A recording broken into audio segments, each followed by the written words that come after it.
ఒకనాడు శ్రీనివాసుడు కొండలన్నీ దిగి అగస్త్య మహర్షి ఆశ్రమానికి వెళ్లి, ఓ మహర్షి, నన్ను శ్రీనివాసుడు అని పిలుస్తారు.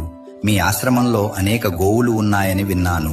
వాటిలో ఒక గోమాతను నాకు దానం చేయగలరా అని అడిగాడు.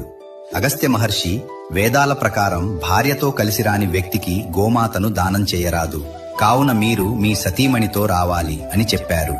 తరువాత పద్మావతి సమేతుడై శ్రీనివాసుడు మళ్లీ వచ్చారు.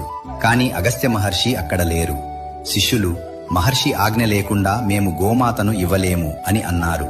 ఇది విని శ్రీనివాసుడు అసంతృప్తితో తిరుమల వైపు గబగబా వెళ్లసాగారు. కొంతసేపటికి అగస్త్య మహర్షి తిరిగి వచ్చి విషయం తెలుసుకుని ఒక గోమాతను తీసుకుని శిష్యులతో కలిసి స్వామిని వెంబడించారు. దూరంలో స్వామికి కనిపించగానే గోయిందా గోయిందా అని పిలిచారు. అంటే గోవును స్వీకరించండి స్వామి అని. కాని వెంకటేశ్వర స్వామి ఆ పిలుపులను పట్టించుకోకుండా ముందుకు సాగి అదృశ్యమయ్యారు. అందుకే వెంకటేశ్వర స్వామి గోవిందా అని పిలిపించుకోవడానికే 7 కొండలు దిగివచ్చారని పెద్దలు చెబుతారు.